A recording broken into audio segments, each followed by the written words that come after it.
Que dire de Kofi? Si ce n'est son entrée triomphale au Zénith lors du concert de Bissona Bisseux où toute la foule scandait Kofi, Kofi.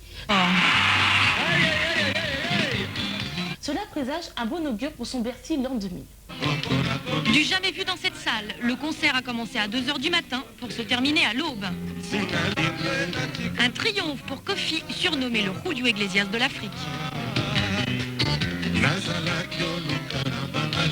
C'est un charmeur et je cherche cette occasion pour le rencontrer. Il chante très bien et on l'adore. Il chante la femme. Je me suis fait belle pour Kofi. On va voir aujourd'hui. Kofi aimerait bien séduire le public français. L'un de ses points forts, c'est que c'est un grand showman. Il y a 20 personnes sur scène, une chorégraphie qui vient du Zaïre. Ça, par exemple, c'est le ndombolo. Et ça peut aussi se danser en habit du dimanche. Mais au fait, Kofi chante en lingala. Mais les Français ne comprennent pas le lingala.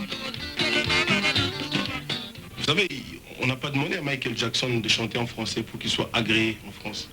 On ne va pas me le demander par justice.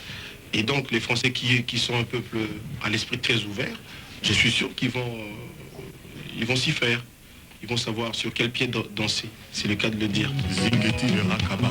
Depuis 10 ans, Kofi est une star en Afrique. Aujourd'hui, il remplit le Zénith et demain, c'est peut-être vous qui danserez le ndombolo. Caracas.